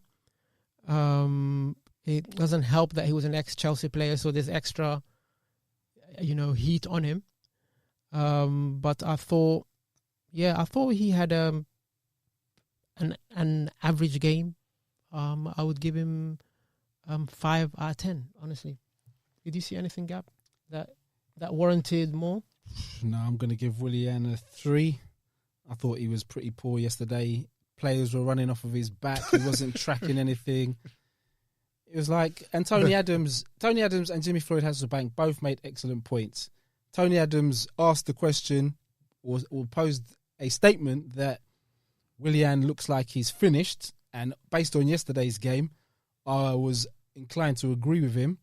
And then Jimmy Floyd Hasselbank made a statement which we kind of asked in the last show when we asked if Chelsea sold us a dud. Jimmy Floyd Hasselbank was like, if Chelsea were willing to get rid of him, why were Arsenal so eager to buy him? Which we spoke about earlier when we were driving in, and then we added our own question, why did we give him a 3-year contract? Yeah. If Chelsea were only going to give him a 1 year with a, looking at a 1 year extension on top of that. Yeah. And then we've rushed him with 3 years. Yeah, so they offered him a 1 year, and we offered him things and said, thank you very much. I'll go to the club that offers me 3 years. But understandable. On the other hand, like we've said, it's only 9 games in. My fingers are crossed that, he's just having, it's a slow burn to his Arsenal career. Yeah. And maybe also the jet lag. But he did not help him yesterday. Yesterday he was particularly poor.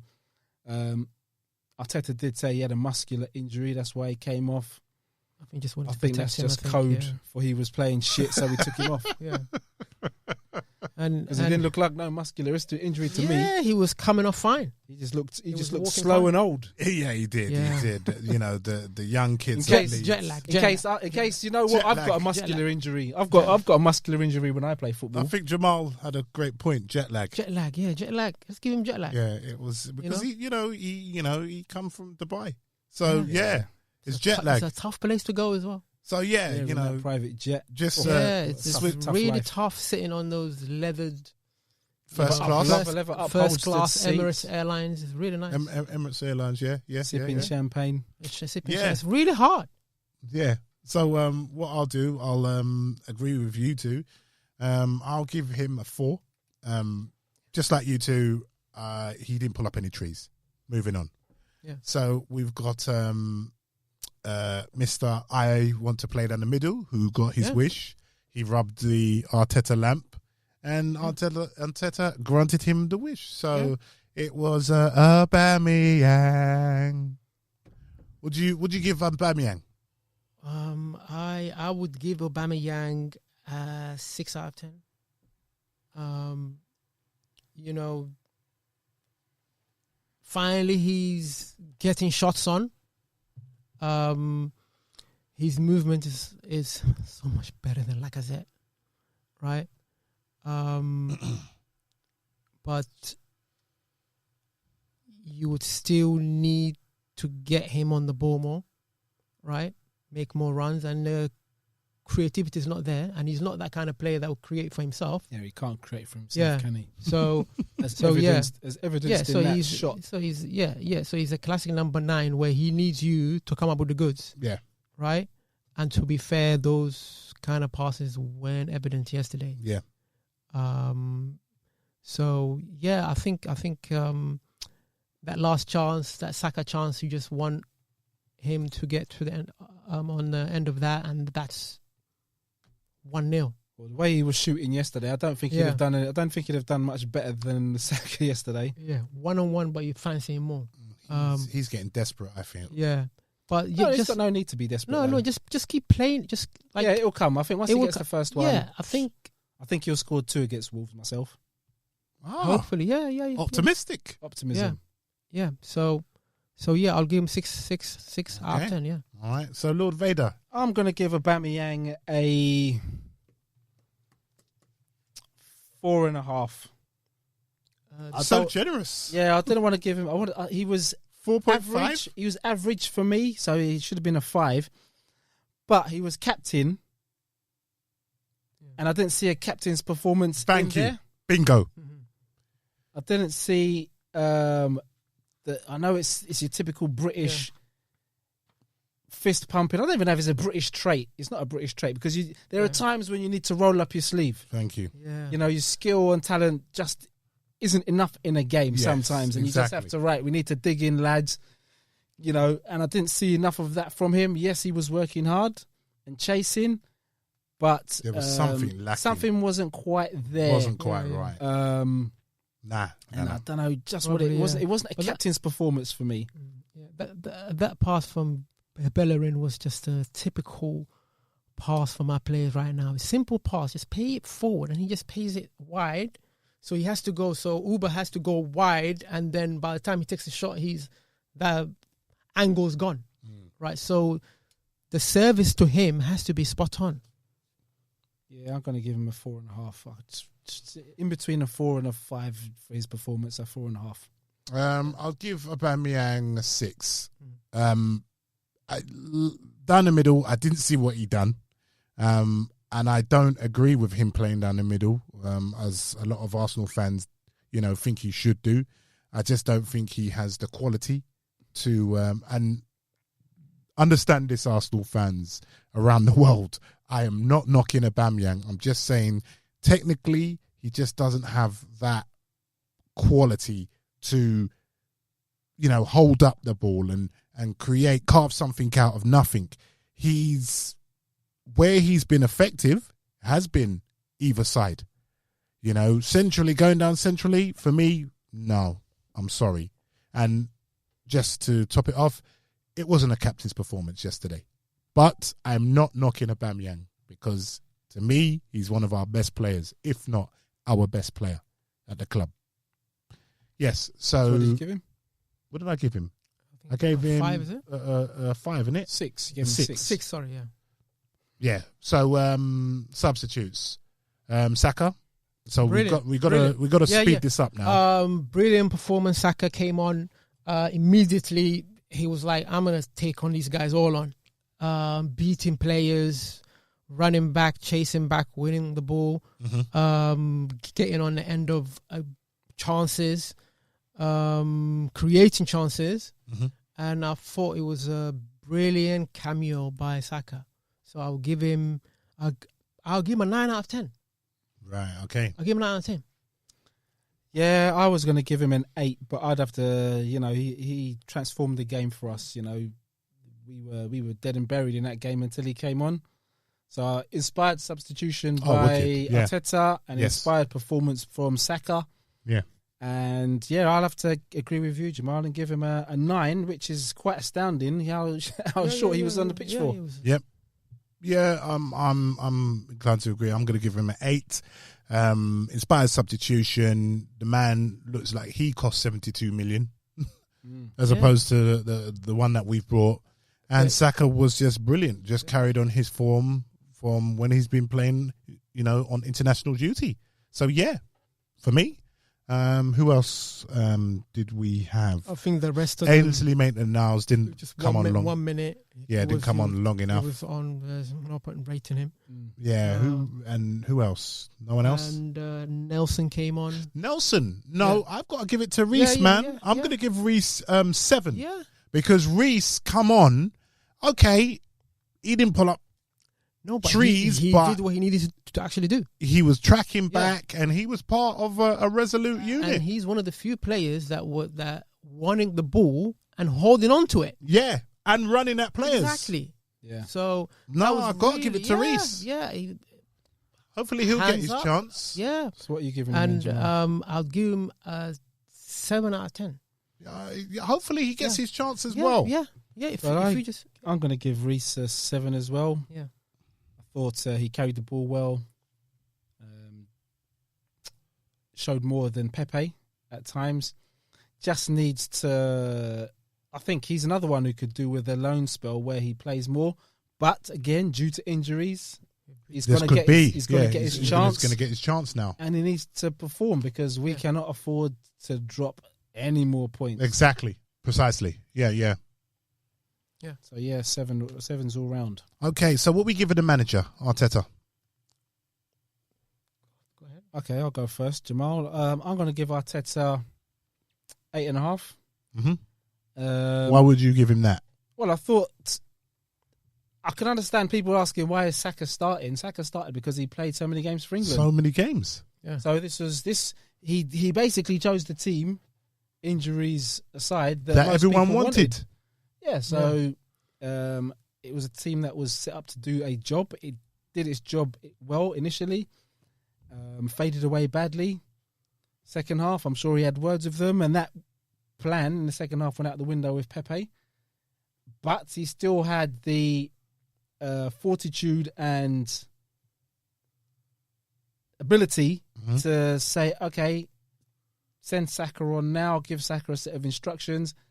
And it almost worked. It was almost an inspired smash and grab. So it was almost the perfect smash and grab. So I was very happy to come away from Elland Road with a point. I know a lot of Arsenal fans are not, but I was happy to get out there with a point. So 8.5 for me. Yeah, I think I would concur with what he said. I would give him a 7 out of 10. I thought the changes that he made were positive. The subs were very good. The people that came on actually affected the game. Yeah. And he just needs to, he's got the defense in shape. The foundation is there. Yeah. Right, for clean sheets. But again, it's just the other side, going forward, the progressive side of the game that needs to improve.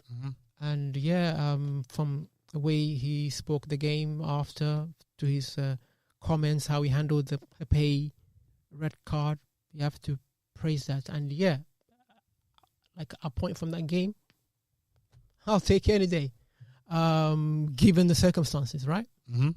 So I'll give him 7 out of 10. I'll give him 8.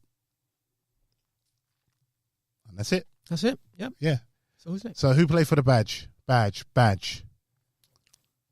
For me, Leno played for the badge. Gabriel played for the badge. Tierney played for the badge. Saka played for the badge. Bingo. And Nelson. I'll give Nelson. Nelson came on and did very well. And Ceballos for me. So I'll add Ceballos to that list as well. I agree. Are with we that all list. in agreement here? Yeah. You would eliminate Ceballos from that, or would you add it? I wouldn't have Ceballos. Ceballos. Not for me. Who gets in the bin? This is an easy one. I think this is an easy one. Pepe has. I think he goes in for all the others. He goes in the bin alone for me. Yeah. He was anyway. He let the side down. So what's next? Okay, so we won't have time to discuss the Greg Clark comments because we need to conclude and go back down memory lane and take it back, way back. With the centre. What are we going to do right here? Let's go way back. Back in time. All right, so. What was that? What's that from? What are we going to do right here? Is that NWA? Or something like that. Some rap song. What are we going to do right here? Hip-hop song. Way back. Yeah. So we're going back down memory lane. And this is the final part. Yep. Part 4. Okay, so we ended up on Lauren Koscielny. Yeah. So now we are going to Mr. Stephen Bold. 287 appearances and 9 honours. Wowee. From 1988 to 1999. Brilliant, man. Came from Stoke. Say that again, from 1988 to 1989. To 1999. Oh, I was going to say, wow, he won all those trophies in a season. Yeah, in a season, yeah. Wow. 1999. Wrapped it all up, yeah? Sorry if I wasn't clear enough there. But 1988 to 1999. Okay, so, he was part of the formidable back line. Yeah. The infamous back 5. Boldy was brilliant, man. Absolutely. Part of the team that didn't concede. They conceded 18 goals in one season. Yeah. Oh, wish we could go back to that team. Exactly. Bold was brilliant. Any memories of Stephen Bold? My favourite. Go on. Any My memories? Favourite memory of Stephen Bold is, do you remember when he joined Sunderland and he faced a young, fresh Thierry Henry for the first time? Oh, he got raped, though. And that's when he talked about it in an interview where he said that's when he decided to retire. Yeah. I can't chase Henry, this young buck. Yeah. He cleaned him. Henry destroyed him that day, I remember. Yeah. I remember it. I had sentiment for Bold coming back to Highbury. Yeah. But Henry tore him a new one, man. And it was like, you know what? I'm too old for this shit. It was like a Ferrari. You know the Danny Glover? I'm too old for this shit. shit. I'm too old for that shit. Yeah. It was like, wow. But, man, there was a story. Yeah. Ian Wright used to say that Steve Bold was like Tony Adams' bodyguard. Yeah. And, when he was going through that drinking phase and stage, and, people tried to, offer Tony Adams a drink. And it was like, Bold was like, listen, standing in front of Tony Adams, listen, no. And one time, Gordon Strachan, when we played, I think it was Coventry. Yeah. A team Gordon Strachan was playing for. And Gordon Strachan, when they were warming up, was doing impressions of pouring a pint and drinking it and trying to get into Tony Adams' head. So Tony Adams and Steve Bold see it now. And I'm like, okay, all right, fine. After the game, Steve Bold is waiting outside the changing room, not letting anybody else come in to the changing room.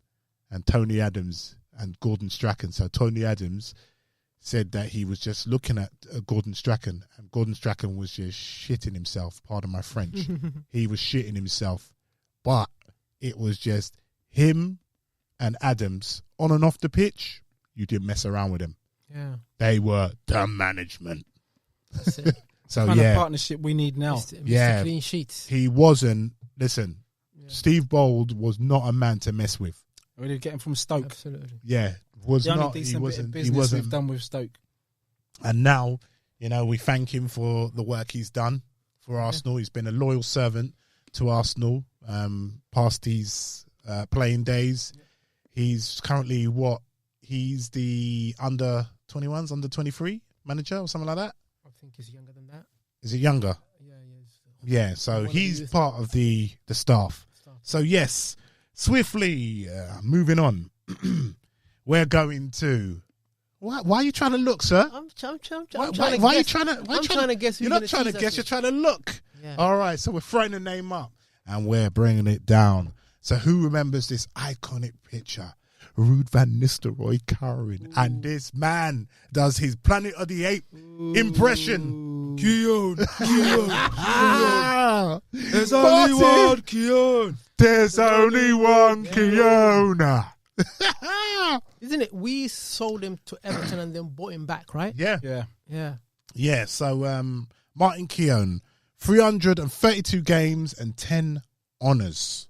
Wow, started, like you said, he started from like the academy at Arsenal. He was there from 1984 to 1986, and then he went to Villa first, and then he went to Everton. And then we brought him back, and a lot of people were like, why have we brought this back? We sold him. Why have we brought him back? So he came back in 1993, and then you remember that time, the Andy Linegan FA Cup header, all claret all over his face and his kit. That time. And then, man, Martin Keown.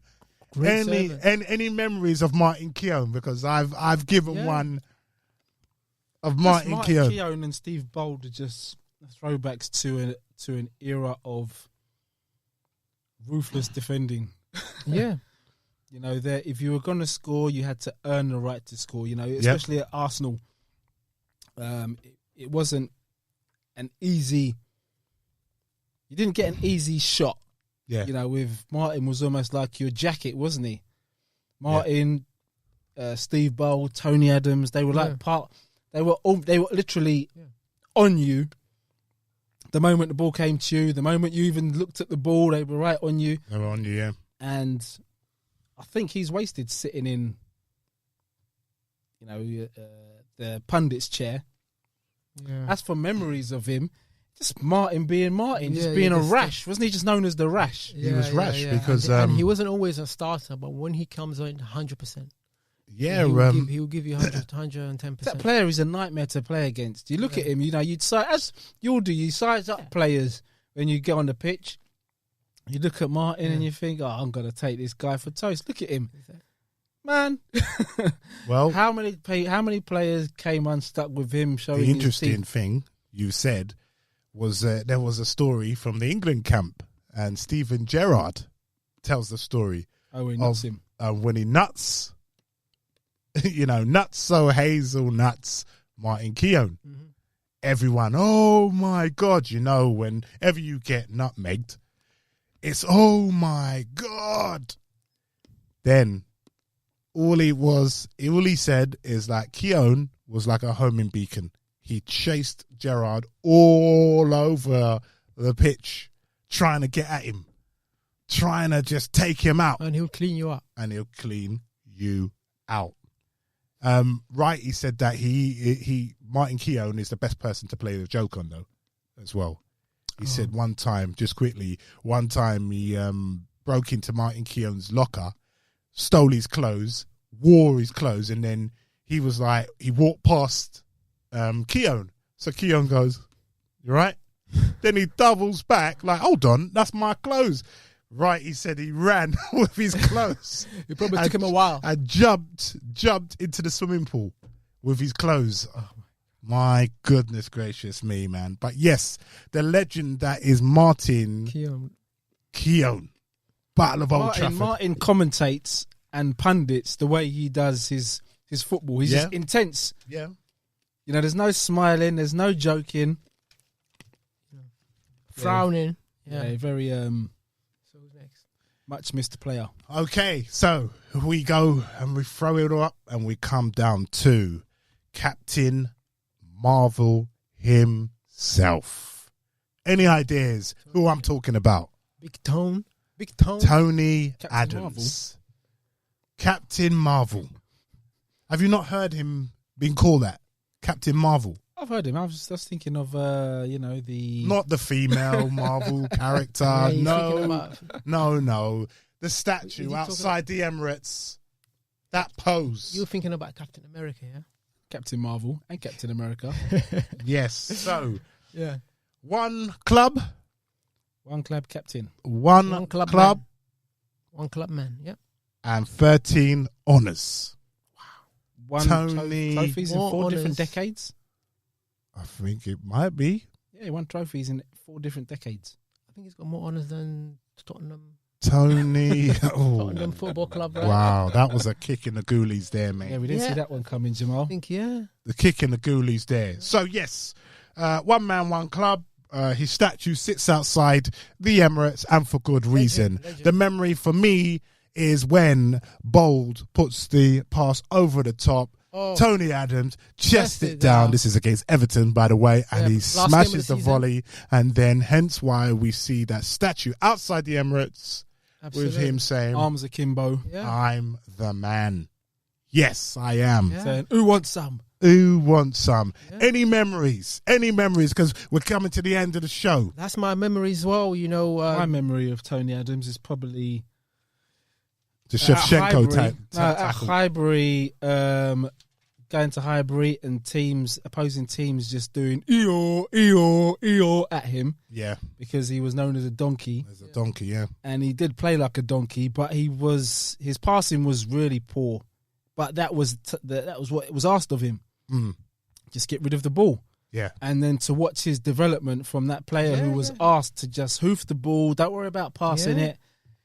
You know, if you can pass it, that's great, but clear it first. Yeah. To his development, He slowly did. under arsing He did. to and ball playing midfielder, and it makes you wonder, you know, Absolutely. he could have been so much more than he was in his early days of his career when he was just labelled as a donkey. I remember where was I? I think it was QPR. I think QPR were throwing carrots at him, or I think QPR were throwing carrots at him. Yeah, he took some fearsome abuse. He was a reliable donkey. And for him to and for him to overcome what the prison precious stint. the prison stint, admitting that he was an alcoholic, and to have a brilliant career for his country, captained his country and his club, and set up the charity for players who have issues. They had issues, yeah.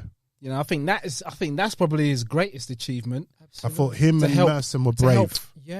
Other players, because that was kind of brushed under the carpet. Oh, you're a footballer. As long as you're performing, we don't care what you're doing. But he was like, no, there's something more that the outside world is not seeing that's going on with professional footballers. Of course, the pressures, and the stresses absolutely. Of football, The point that you made about the passing thing, had he had those players and Wenger 10 years earlier, where would John Terry be without all these new players that joined Chelsea in 2003 to 2004? He'd be totally you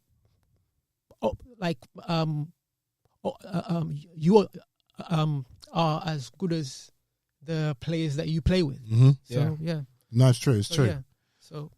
All right, so that's Tony Adams. Tony Adams, Mr. Tony. There's only one Tony Adams. One Tony Adams. And there's only one Tony Adams. Right. So the last one I'm giving a special mention to is David O'Leary, simply because he was there played. I know. Yeah, I know, and his allegiance is to Leeds. But but simply because he played 722 games, and that's the most for an Arsenal player. And for me, my memory of him was more later on when he was finishing his career. But because he was a good servant to the club, I've got to say, I've got to give him a special mention. 19 years at the club. Won 7 honours for the club from apprentice to professional. So, David O'Leary, hat goes out to you. My magic hat tips off to you, my good friend. Yeah. Okay, but sadly, this is the end of the show. Another awesome show, episode 12. Listen, episode 12, and I'm so glad to be back in the saddle again. Yep. Yes, so, Jamal, we're coming with quick predictions. Now, I need one for the away game. Mulder, it's Thursday, 10 past 4, Mulder. Mulder 2-1. 2-1. Gabes? Yep. And we're away, so I'm going to go for a 3-2 to us. Okay. Exciting game you're predicting, yeah? Right. I'm going to be a bit more bold. I'm going to be a bit more bold. 3-1. Right. Wolves. That's a tough game. That's a tough game, you know. Not if we're at home, man. I'm going to go with Gabriel here and 2-0 Aubameyang praise. Yeah, I'm going to go with a tough game against Wolves. We're still in transition. I'm going to go for a 2-1 to us. All right. I'm going for the same 2-1. Okay, so Jamal, give us your handle, sir. Magic Hat Jam. Okay, right. So you've listened to Lee, Jam, and Gabs, and thank you for listening. No matter what time of day it is, morning, evening, noon, or night, thank you ever so much. So booyah, booyah. We're gonna do the Thunderbird countdown. 5, 4, 3, 2, 1. And music, take us out of here.